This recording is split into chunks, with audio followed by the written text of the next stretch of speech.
Hello, my name is Blaze Bayley.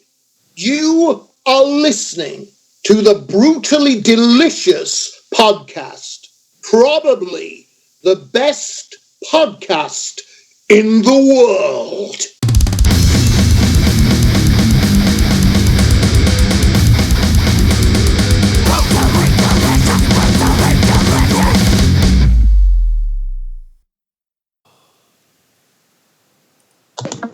Hello? Hello, Blaze. How are you? Bruce Moore here. All right, hello, Bruce. Why are you phoning me? Huh? Why are you phoning me? I haven't had any accidents, and I don't want a new long-distance provider, and I don't need any internet. Yeah, you don't need If this is a sales call, forget it, Bruce. How are you, my friend? Good. Very, very good. I'm too good, really. That's good. I've got If people knew how good I really was, they'd try to stop me feeling this good. You need to share that. Yeah, I feel bad for other people who think they feel good, they don't. Because this is feeling good. That's my partner, Chris. Think they feel good. Really? It's nothing compared to how good I feel. That is great. That's my partner, Chris, there, man. Hey, Blaze, how you doing, man? Chris, how are you doing? Well, I was going to actually start with the sales call. I'm wondering if you need, car insurance, an extended car warranty. Chris, why are you hanging around with Bruce for? Huh? He's my ticket to the big time. Yeah, okay, yeah. I can see it now. That's me. I can see it now, Chris.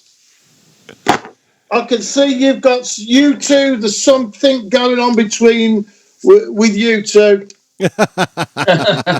Like some kind of weird serial killer team. Do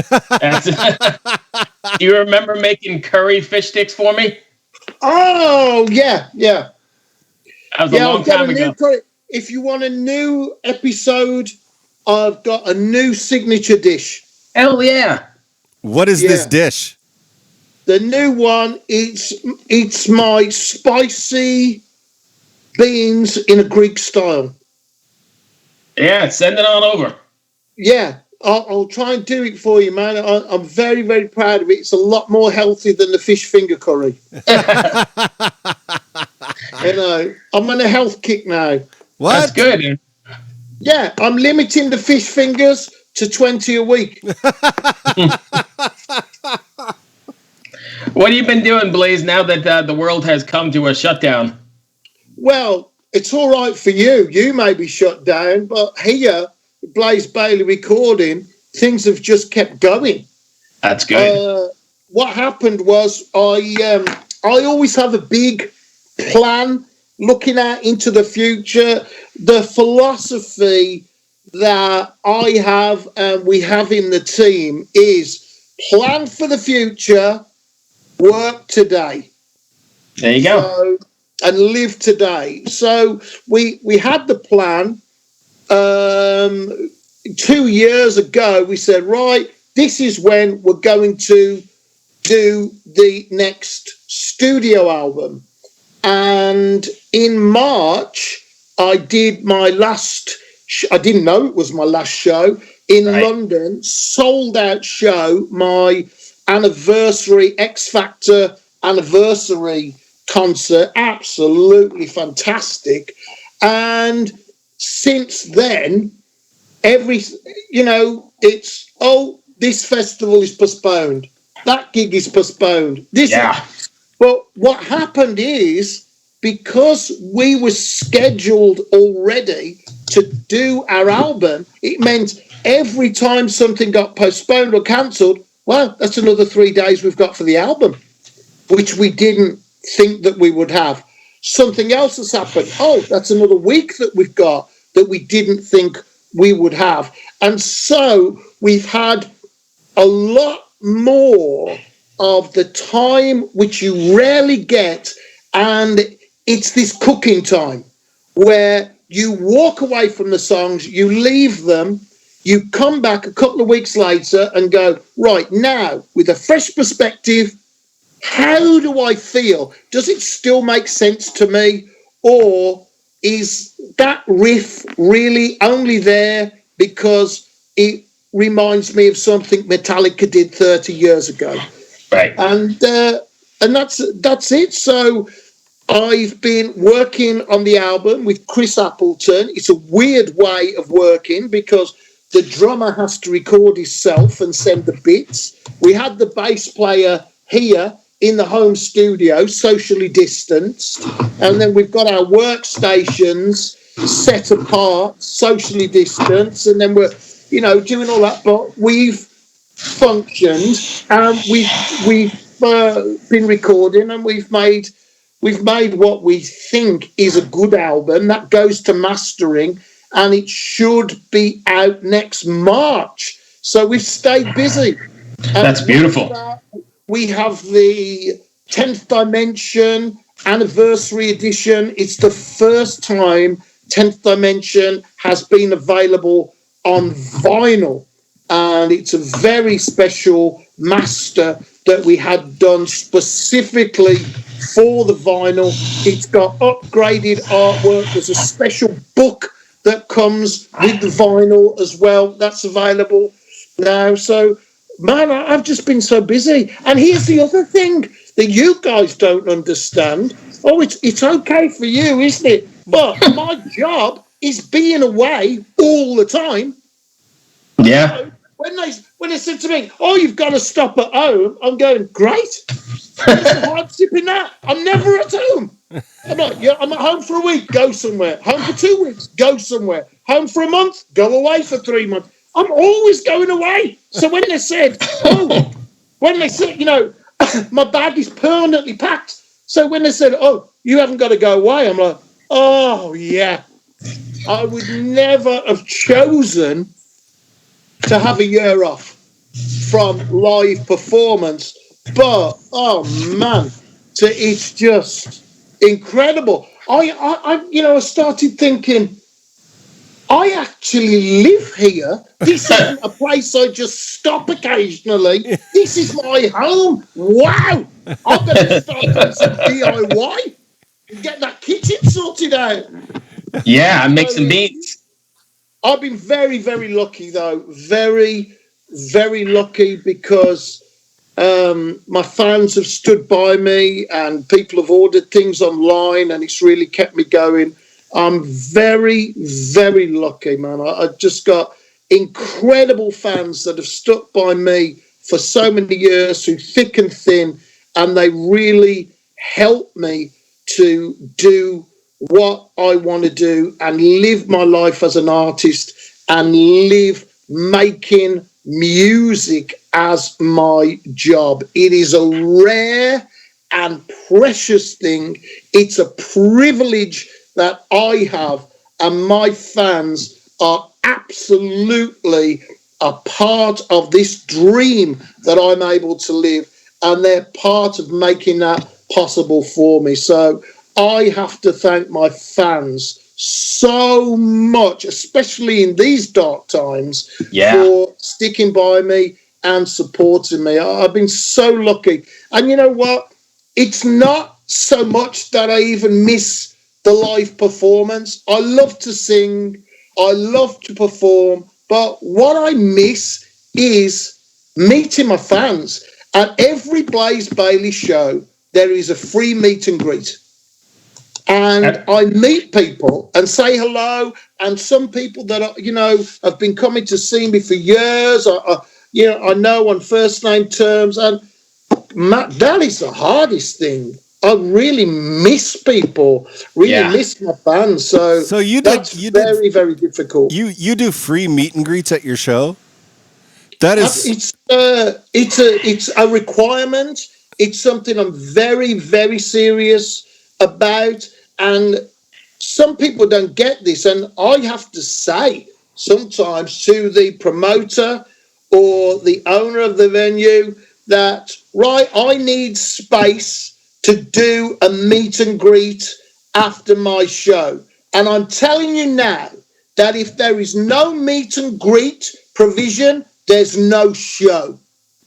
Wow. Good for you. You know what? That's what I do. And you know what? I've had to sign outside on the street sometimes because they run the show so late, they don't leave time for the meet and greet. I've been outside venues with my fans signing and having photos outside because they didn't make time for the fans to have the meet and greet inside the venue. And I've done that on a couple of occasions. And one time I did it, it was 300 people in Buenos Aires on the street, man. It was madness. And there was no security, no nothing.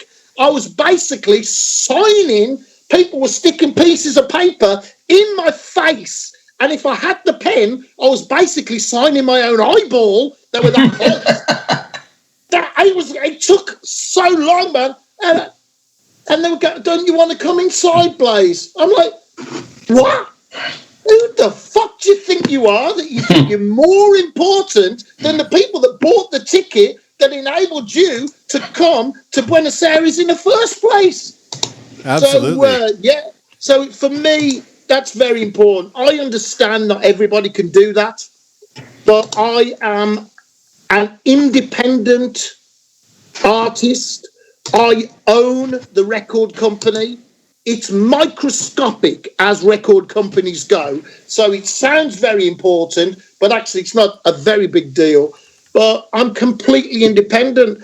And the people that support me directly are my fans. Well, I don't have a big house. I don't have a fancy car. I don't have an exotic motorcycle. I have a very humble life because music is my whole life.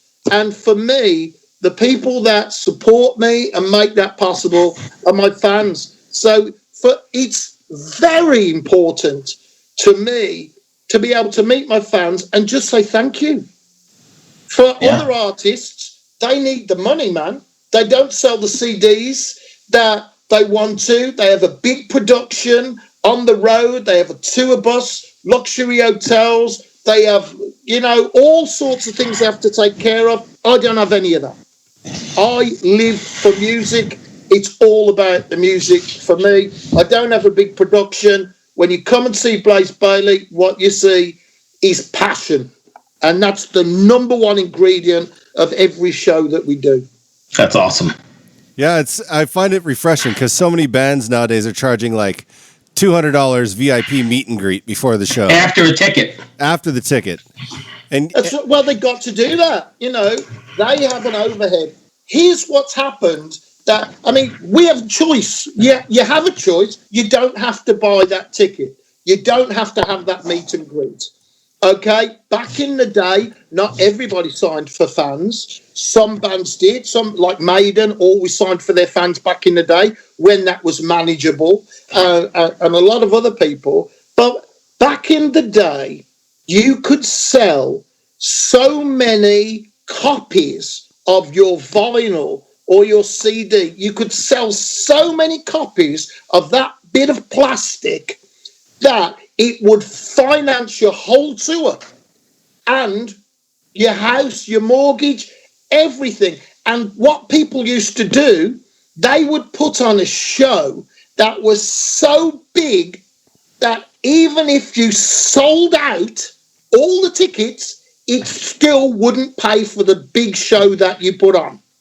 That was way back in the 80s and the late 70s, when that money was around. Then we have MP3, then we have Spotify, we have all the download service and all of that. No bits of plastic anymore. A fraction of a penny of all of it. Where's all the money gone? Now your tour has to make money. Those tickets have to pay for that production. You don't have any extra money. So if you want it, you've got to get, where can you get it? Maybe people will pay for that meet and greet. So that's something that some people have to do. I won't do that. I just don't want it for me. I'm happy with my life. I'm not trying to become big. I don't want to be back in stadiums. Sometimes I play huge festivals. I really enjoy it. But most Blaze Bayley shows are between 100 and 500, maybe 1,000 people. And I'm just happy there. I can see everybody in the room. I can eyeball everybody. And I really feel that my music is physically affecting people in a positive way. And you get into a really big situation, and it's harder to get that feeling, I think. So, oh yeah, I think so. It's just important, And now I think it went to, from arenas 15,000 to stadiums 30, 40, 50, 70, 80,000 people. And, we're all so far apart. It's not good. For me, my art, I need to see you so I can reach inside you and tear out your heart. Nice. You're making me want to see a Blaze Bayley show right now. Yeah. Yeah. Well, I'm hoping, man, that I'm hoping you're not the only one. Hopefully, March is going to come around, and that's it. I can release the cure for COVID that I've had. I've basically been able to come out with this terrible thing to stop all heavy metal bands going on tour, so that then I can come back the strongest. You see, that's it. That worked. He's got it all plotted out. I'm not going to be charging for a meet and greet. I'm going to be charging for the cure. I said, come to a Blaze Bayley concert. The meet and greet is free, but it's $200 for the vaccine. You're cracking me up. Oh, jeez. So you said March. So when we can expect that? Yeah, right now we have the 10th Dimension, which is like a prequel, really, to my Infinite Entanglement trilogy. And now I'm working on the artwork, and it goes to be mastered soon. We'll see what happens, how that turns out. We have the great guy who does the mastering for us. And then it just goes into the thing, and you have your slot to get into the factory and be produced, and all of that be manufactured. And that should come out in March. And, if things go well, we'll be on tour in March. Well, otherwise, who knows what will happen. Well, are you also going to press vinyl for this release? Yeah, here is the very, very exciting thing. This is the first release where we can actually get the vinyl artwork and everything together for the release. So we can't release vinyl at the same time as the CD, but after the CD, we'll be releasing that vinyl in the same year. So that's very, very exciting. And the artwork that I have at the moment from the artist is amazing. And everything that we've done, even on the songwriting, we thought vinyl. So in the old days, of prehistory that I come from, then we had albums that were 45 minutes or less, those classic albums, because they had to fit on vinyl. And that's so. As I've been writing with Chris Appleton, we've gone, what's side one? What's side two? What's the opener for side two? And we've been talking like that more than we have been about the CD, which is a great format. I love the CD format going from one right through. But I think there's a magic about vinyl too. And if you're a fan of vinyl, yes, then I just really, I know a lot of my fans are, and I really want them to enjoy this vinyl. And the guy that does the mastering for us, he does a very, very special mastering that's just for vinyl as well. We have our CD master, and then he sends us this huge file, and you're like, what's this? It's enormous. He goes, oh, well, that's the master, that's for the vinyl.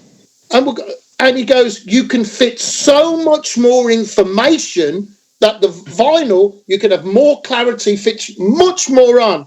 You think back to those bastards that told us CDs were the best thing ever. They were always limited by the capacity of the computer and the software storage at the time. They were never as good as vinyl. They didn't carry as much information. And now, at last, we've got vinyl back. We're able to do it. Brilliant. That's awesome. Yeah, the mastering process for vinyl is a whole different scenario. It's crazy. Yeah, it's big, man. It's very, very exciting to do it. Well, I'm excited to hear it. Oh, yeah, absolutely. I've been a fan forever, so that'll be great. Chris, you got anything else? I don't, Bruce. That was pretty fantastic, Blaze. Thank you for taking the time. Well, thank you guys for having me on your show. I wish you the best of luck, Bruce and Chris. I hope that you do take over the world with your Brutally Delicious podcast. I will have another recipe for you very soon, and hope to share that with you. So thank you so much for having me on the show. Thanks to all of my fans for supporting me through this. I hope everybody stays safe and we all come through the other side and we can get back to concerts.